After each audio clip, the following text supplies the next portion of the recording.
Dear students, welcome to my YouTube channel. ನನ್ನ ಹೆಸರು ಐಶಾ ದೊಡ್ಮನಿ. ಇವತ್ತಿನ ಈ ವಿಡಿಯೋದಲ್ಲಿ ನಾವು ಸಮಾಂತರ ಶ್ರೇಣಿಗಳು ಪಾಠದ ಒಂದು ಪ್ರಶ್ನೆಯನ್ನು ಸಾಲ್ವ್ ಮಾಡಲಿಕ್ಕೆ ಹೋಗೋಣ. ಈ ಪ್ರಶ್ನೆಯನ್ನು ಇಬ್ಬರು ಸ್ಟೂಡೆಂಟ್ಸು ಕಮೆಂಟ್ ಮಾಡಿದರು. ಒಬ್ಬರ ಹೆಸರು ಸೀಮಾ ಅಂಥೇಳಿ, ಮತ್ತೊಬ್ಬರ ಹೆಸರು ಲಕ್ಷ್ಮಿ ಅಂಥೇಳಿ. ಸೊ ಅದಕ್ಕೋಸ್ಕರ ಈ ವಿಡಿಯೋನ ಸಾಲ್ವ್ ಮಾಡ್ತಾ ಇದ್ದೀನಿ. ಸರಿ, ಬನ್ನಿ ವಿಡಿಯೋನ ಸ್ಟಾರ್ಟ್ ಮಾಡೋಣ. ಕ್ವೆಶ್ಚನ್ ಯಾವ ರೀತಿ ಇತ್ತಪ್ಪ ಅಂತ ಕೇಳಿದ್ರೆ, ಒಂದು ಸಮಾಂತರ ಶ್ರೇಣಿಯ ಮೊದಲ n ಪದಗಳ ಮೊತ್ತ Sn = 3n² + 2n ಆಗಿದೆ. ಹಾಗಾದರೆ ಶ್ರೇಣಿಯ nನೇ ಪದ ಕಂಡುಹಿಡಿಯಿರಿ. ಈ ಶ್ರೇಣಿಯಲ್ಲಿ 59 ಪದಗಳಿದ್ದರೆ ಶ್ರೇಣಿಯ ಕೊನೆಯ 10 ಪದಗಳ ಮೊತ್ತವನ್ನು ಕಂಡುಹಿಡಿಯಿರಿ. ಈ ಥರ ಕ್ವೆಶ್ಚನನ್ನು ಕೇಳಿದಾಗ ಕ್ವೆಶ್ಚನ್ ಯಾವ ರೀತಿ ಅರ್ಥ ಮಾಡ್ಕೋಬೇಕು, ಹೇಗೆ ಮಾಡಬೇಕು ಅನ್ನೋದೇ ಗೊತ್ತಾಗಲ್ಲ, ಹೌದಲ್ವಾ? ಹಾಂ, ಈಗ ನೋಡ್ರಿ, ಅವರು Sn ಏನು ಅನ್ನೋದನ್ನು ಕೊಟ್ಟಿದ್ದಾರೆ. Sn ಕೊಟ್ಟು nನೇ ಪದ ಅಂದರೆ an ಕಂಡುಹಿಡಿಯಿರಿ ಅಂತ ಹೇಳಿದಾಗ ಒಂದು ಫಾರ್ಮುಲಾ ಇದೆ. ಅದ್ಯಾವುದಪ್ಪ ಅಂತ ಕೇಳಿದ್ರೆ, an = Sn - Sn - 1 ಅಂತೇಳಿ. ಅಂದರೆ n ಪದಗಳ ಮೊತ್ತ, ಅದರಲ್ಲಿ n-1ನೇ ಪದವನ್ನು, ಇಲ್ಲಿ 1 ಅಂತ ಬರುತ್ತೆ, s - 1ನೇ ಪದವನ್ನು ಕಳಿಬೇಕು. ಇದರ ಅರ್ಥ ಏನಪ್ಪ ಅಂತ ಕೇಳಿದ್ರೆ, ಫಾರ್ ಎಕ್ಸಾಂಪಲ್ 1 2 3 4 5 ಪದಗಳಿದ್ವು ಅಂತ ಇಟ್ಕೊಳ್ಳಿ, ಓಕೆನಾ? ನಿಮಗೆ ಏನು ಮಾಡಬೇಕು, ಇಲ್ಲಿ ಕೊನೆಯ ಪದ ಏನು ಅನ್ನೋದು ನಿಮಗೆ ಗೊತ್ತಿಲ್ಲ, ಅದನ್ನು ಕಂಡುಹಿಡಿಬೇಕು. ಈಗ ನಿಮ್ಗೆ ಏನು ಮಾಡಿದ್ದಾರೆ ಗೊತ್ತಾ, ಈ 5 ಪದಗಳ ಮೊತ್ತವನ್ನು ಕೊಟ್ಟಿದ್ದಾರೆ. ಓಕೆ, ಎಷ್ಟು ನೋಡ್ರಿ, 3 3 3 6 6 4 10 10 5 15, ಟೋಟಲ್ 5 ಪದಗಳ ಮೊತ್ತ 15 ಅಂತೇಳಿ ಕೊಟ್ಟಿದ್ದಾರೆ. ಅದೇ ರೀತಿ ಈ 4 ಪದ ಇದೆಯಲ್ಲ, ಅದರ ಮೊತ್ತನೂ ಸಹಿತ ಕೊಟ್ಟಿದ್ದಾರೆ. ಎಷ್ಟು, 3 3 6 6 4 10, ಈ 10 ಪದ ಕೊಟ್ಟಿದ್ದಾರೆ. ಅಂದರೆ 5 ಪದಗಳ ಮೊತ್ತ S5 ಮತ್ತು S4 ಕೊಟ್ಟಿದ್ದಾರೆ ಅಂತೇಳಿ ತಿಳ್ಕೊಳ್ಳಿ. ಓಕೆ, ನಿಮ್ಗೇನು ಹೇಳಿದ್ದಾರೆ, ಕೊನೆಯ ಪದವನ್ನು ಕಂಡುಹಿಡಿಯಿರಿ ಅಂತೇಳಿ ಹೇಳಿದ್ದಾರೆ. ಆವಾಗ ನೀವೇನು ಮಾಡ್ತೀರಾ, ಈ S5ರಲ್ಲಿ ಈ S4 ಕಳೆದ್ರೆ ಸಾಕು, ನಿಮಗೆ ಕೊನೆ ಪದ ಸಿಗುತ್ತೆ. ನೋಡಿರಿ, ಫಾರ್ ಎಕ್ಸಾಂಪಲ್ S5 ಅಂತಂದರೆ 15, S4 ಅಂತಂದರೆ 10. 15ರಲ್ಲಿ 10 ಕಳೆದ್ರೆ ಎಷ್ಟು, 5 ಅಲ್ವಾ? ಕೊನೆ ಪದ ಇಲ್ಲಿ ನೋಡಿರಿ ಎಷ್ಟು ಬಂದಿದೆ, 5 ಅಲ್ವಾ? ಹಾಂ, ಅಂದರೆ ಈ ಟೋಟಲ್ ಮೊತ್ತದಲ್ಲಿ, ಎಲ್ಲ ಪದಗಳ ಮೊತ್ತದಲ್ಲಿ ಅದರ ಹಿಂದಿನ ಪದಗಳ ಮೊತ್ತದವರೆಗೆ ಕಳೆದ್ಬಿಟ್ರೆ ಕೊನೆ ಪದ ಯಾವುದು ಅನ್ನೋದು ಸಿಗ್ತದೆ. ಅದನ್ನೇ ಇಲ್ಲಿ ಫಾರ್ಮುಲಾ ಮಾಡಿ ಬರೆದಿರುವಂಥದ್ದು, Sn - Sn - 1 ಅಂತೇಳಿ. ಎಸ್ ಅಂದರೆ ಮೊತ್ತ, ಕೊನೆಯ ಪದದ ಮೊತ್ತದಲ್ಲಿ ಕೊನೆಯ ಅದಕ್ಕಿಂತ ಮುಂಚೆ ಒಂದು ಪದ ಬರುತ್ತಲ್ಲ, ಅಷ್ಟು ಪದಗಳನ್ನು ಕಂಡುಹಿಡಿದ್ರೆ ಕೊನೆ ಪದವ ಈಸಿಯಾಗಿ ಸಿಗುತ್ತೆ. ಈ ಪ್ರಾಬ್ಲಮಲ್ಲಿ ಎಲ್ಲ ಅರ್ಥ ಆಗಿರಬೇಕು. ಈಗ ಇಲ್ಲಿ ಸಾಲ್ವ್ ಮಾಡೋಣ ಬನ್ನಿ, ಓಕೆನಾ? ನೋಡ್ರಿ, ನಮಗೆ Sn ಏನು ಅನ್ನೋದನ್ನು ಕೊಟ್ಟಿದ್ದಾರೆ. ನಾವು Sn ಜಾಗದಲ್ಲಿ Sn ಅಪ್ಲೈ ಮಾಡಿದ್ರೆ ಆಯಿತು. ಆದರೆ Sn - 1 ಕೊಟ್ಟಿದ್ದಾರಾ? ಇಲ್ಲ. ಸೊ ಅದನ್ನು ಕಂಡುಹಿಡ್ಕೊಳ್ಳೋಣ ಫಸ್ಟ್, ಓಕೆನಾ? ಇಲ್ಲಿ Sn ಏನು ಕೊಟ್ಟಿದ್ದಾರೆ, 3n² + 2n ಅಂತ ಕೊಟ್ಟಿದ್ದಾರೆ.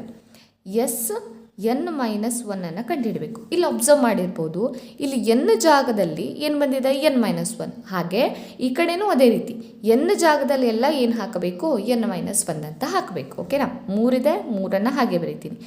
n ಇದೆಯಲ್ಲ, n ಜಾಗದಲ್ಲಿ ಏನು ಹಾಕಬೇಕು, n-1 ಹೋಲ್ ಸ್ಕ್ವೇರ್ ಇದೆಯಾ, ಹೋಲ್ ಸ್ಕ್ವೇರ್, ಪ್ಲಸ್ ಆಯಿತಾ, ಪ್ಲಸ್ 2 ಇದೆಯಾ, 2. ಆದರೆ n ಜಾಗದಲ್ಲಿ ಏನು ಹಾಕಬೇಕು, n-1 ಅಂತೇಳಿ ಹಾಕಬೇಕು, ಓಕೆನಾ? ಸರಿ, ಈಗ ನೆಕ್ಸ್ಟು 3 n-1 ಹೋಲ್ ಸ್ಕ್ವೇರ್ ಅಂತಂದರೆ a - b whole square formula ಇದೆಯಾ? a - b whole square formula ಏನು ಹೇಳ್ರಿ, a² - 2ab + b² ಅಂತೇಳಿ. ಇದರಲ್ಲಿ ಅಪ್ಲೈ ಮಾಡ್ತೀನಿ ನಾನೀಗ, ಓಕೆ?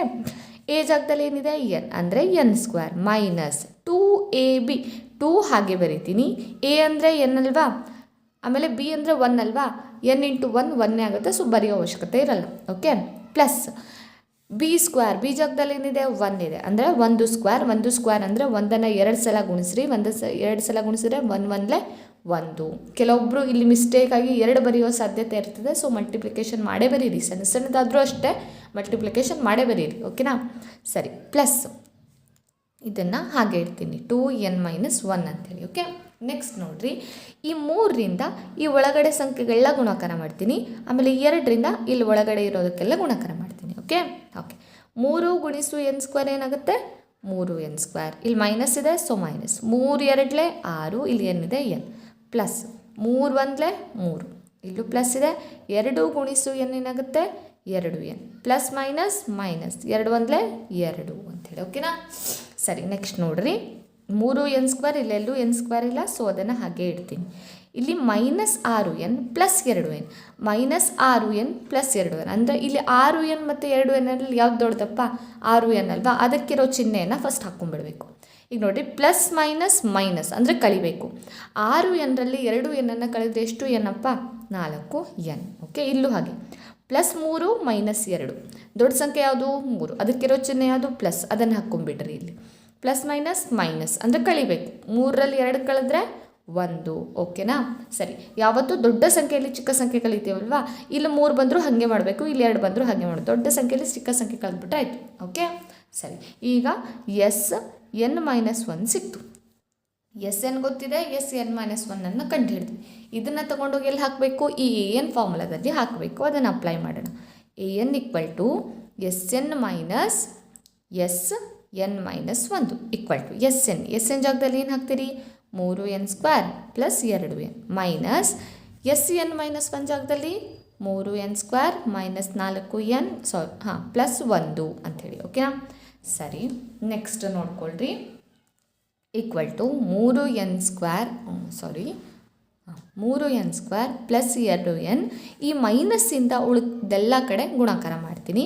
ಮೈನಸ್ ಇಲ್ಲೇನೂ ಇಲ್ಲ ಅಂದರೆ plus, plus minus minus 3n² minus into minus plus 4n plus minus minus 1. ಓಕೆನಾ? ಇಲ್ಲಿ ನೋಡ್ರಿ, ಇಲ್ಲಿ ಪ್ಲಸ್ 3n², ಇಲ್ಲಿ ಮೈನಸ್ 3n², ಎರಡು ಏನಾಗೋಯ್ತು? ಕ್ಯಾನ್ಸಲ್ ಆಯಿತು. ಓಕೆನಾ? ಇಲ್ಲಿ an 2n ಪ್ಲಸ್ 4n ಎಷ್ಟು ಏನಾಯಿತು? 6n. ಇಲ್ಲಿ -1. ಹಾಗಾದರೆ an ಬೆಲೆಯನ್ನು ಕಂಡು ಹಿಡಿದ್ವಲ್ಲ, ಎನ್ನನೇ ಪದವನ್ನು ಕಂಡು ಹಿಡಿದ್ವಿ. ಏನು ಹೇಳ್ರಿ ಅದು? 6n-1 ಅಂತಾಯಿತು. ಓಕೆನಾ? ಇದು ಎನ್ನನೇ ಪದ. ಓಕೆ, ನೆಕ್ಸ್ಟು ಇದರಲ್ಲಿ ಮತ್ತೊಂದು ಕ್ವೆಶನನ್ನು ಕೇಳಿದ್ದಾರೆ. ಈ ಶ್ರೇಣಿಯಲ್ಲಿ 59 ಪದಗಳಿದ್ದರೆ ಶ್ರೇಣಿಯ ಕೊನೆಯ 10 ಪದಗಳ ಮೊತ್ತ ಕಂಡುಹಿಡಿಯಿರಿ ಅಂಥೇಳಿ. ಇಲ್ಲಿ ಹೇಳಿದೆ ಅಲ್ವಾ, ಕೊನೆಯ 10 ಪದಗಳು. ಈಗ ಫಸ್ಟ್ ಎಂತ ಮಾಡ್ಕೋಬೇಕು ಅಂತ ಕೇಳಿದ್ರೆ, 59 ಪದಗಳ ಮೊತ್ತವನ್ನು ಕಂಡುಹಿಡ್ಕೋಬೇಕು. ಆ 59 ಪದದಲ್ಲಿ ನಮಗೆ ಕೊನೆಯ 10 ಪದಗಳು ಬೇಕು ಅಂದರೆ ಎಷ್ಟು ಕಳಿಬೇಕಾಗತ್ತೆ? 49 ಪದಗಳ ಮೊತ್ತವನ್ನು ಕಳಿಬಹುದಾ? ಈಗ ಇಲ್ಲೇ ಹಾಗೆ ಮಾಡಿದ್ವಲ್ವ, ನಮಗೆ ಕೊನೆಯ ಪದ ಬೇಕಿತ್ತು. ಅಷ್ಟು ಪದಗಳ ಮೊತ್ತದಲ್ಲಿ ಲಾಸ್ಟ್ 4 ಕಳೆದ್ಬಿಟ್ವಿ, ಆವಾಗ ಕೊನೆ ಪದ ಸಿಕ್ತಲ್ವ. ಅದೇ ರೀತಿ ಕೊನೆ 10 ಪದಗಳು ಬೇಕು. ಅದಕ್ಕೇನು ಮಾಡಬೇಕು? ಎಲ್ಲ ಪದಗಳ ಮೊತ್ತ ಕಂಡು ಹಿಡ್ಕೊಂಡು ಆಮೇಲೆ ಅದರಲ್ಲಿ ಮೊದಲ 49 ಪದಗಳ ಅದರಲ್ಲಿ ಕಳೆದು ಬಿಟ್ಟರೆ ನಮಗೆ ಕೊನೆ 10 ಪದಗಳ ಮೊತ್ತ ಸಿಗುತ್ತಲ್ವ. ಇದನ್ನೇ ಈಗ ನಾವು ಇಲ್ಲಿ ಮಾಡಬೇಕು. ಓಕೆನಾ? ಸರಿ, ಈಗ ಇಲ್ಲಿ ಅಪ್ಲೈ ಮಾಡೋಣ. ಈಗ ಏನನ್ನು ಹೆಂಗೆ ಕಂಡು ಹಿಡಿಯೋದು? ಕೊನೆಯ 10 ಪದಗಳ ಮೊತ್ತ ಹೇಗೆ ಸಿಗುತ್ತೆ ಹೇಳ್ರಿ? ಈ S59ರಲ್ಲಿ ಅಂದರೆ ಎಲ್ಲ ಪದಗಳ ಮೊತ್ತದಲ್ಲಿ ಮೊದಲ 49 ಪದಗಳ ಮೊತ್ತವನ್ನು ಕಳೆದ್ಬಿಟ್ರೆ ಸಿಗುತ್ತೆ. ಆದರೆ ಇಲ್ಲಿ S59 S49 ಫಸ್ಟು ಕಂಡುಹಿಡ್ಕೋಬೇಕು. ಇಲ್ಲೇ ಕಂಡು ಹಿಡಿದ್ರೆ ಲೆಕ್ಕ ತಪ್ಪಾಗುವಂಥ ಚಾನ್ಸಸ್ ಇರುತ್ತೆ. ಸೊ ಹಾಗಾದರೆ ಕಂಡುಹಿಡಿಯೋಣ ಬರ್ರಿ. S59 ಹೇಗೆ ಕಂಡುಹಿಡಿಯೋದು? Sn ಏನು ಅಂತ ಗೊತ್ತಿದೆ. ಈ n ಜಾಗದಲ್ಲಿ 59 ಹಾಕಿದ್ರೆ ಆಯಿತು. ಫಸ್ಟ್ ನಾ ಇಲ್ಲಿ n ಏನು ಅಂತಲೇ ಬರ್ಕೋತೀನಿ. Sn = 3n² plus 2n. ಇದೇ ಅಲ್ವಾ ನಮಗೆ ಕ್ವೆಶ್ಚನ್ ಕೊಟ್ಟಿರೋದು ಕ್ವೆಶ್ಚನಲ್ಲಿ. ಹಾಂ, ಈಗ Sn ಜಾಗದಲ್ಲಿ ಏನು ಹಾಕಬೇಕು? 59 ಅಂಥೇಳಿ ಹಾಕಬೇಕು. ಅಂದರೆ n ಇದ್ದಲ್ಲೆಲ್ಲ ತೆಗೆದು ಏನು ಹಾಕಬೇಕು? 59. 3 ಇದೆ, 3 ಇರಲಿ. n ಜಾಗದಲ್ಲಿ ಏನು? 59. ಸ್ಕ್ವೇರ್ ಇದೆ, ಸ್ಕ್ವೇರ್ ಪ್ಲಸ್ 2 ಇದೆ, 2. n ಜಾಗದಲ್ಲಿ 59 = 3. 59 ಹೋಲ್ ಸ್ಕ್ವೇರ್ ಅಂತಂದರೆ 59ನ್ನು 2 ಸಲ ಗುಣಿಸ್ರಿ ಅಂತೇಳಿ ಈ ಥರ ಗುಣಾಕಾರ ಮಾಡಿ ಉತ್ತರ ಬರೀಬೇಕು. ನಾನು ಆ್ಯಕ್ಚುಲಿ ಇದನ್ನು ಮಾಡಿಟ್ಟಿದ್ದೀನಿ. ಇದೇ ವಿಡಿಯೋದಲ್ಲಿ ಮಾಡ್ತಾ ಹೋದರೆ ತುಂಬ ಲೆಂದಿ ಆಗುತ್ತೆ ವಿಡಿಯೋ, ಅದಕ್ಕೋಸ್ಕರ. ಓಕೆನಾ? 59 × 59 ಅಂದರೆ 3481 ಅಂಥೇಳಿ. ಆಮೇಲೆ ಪ್ಲಸ್ ಚಿಹ್ನೆ ಇದೆ, ಪ್ಲಸ್ 59 118. ಓಕೆನಾ?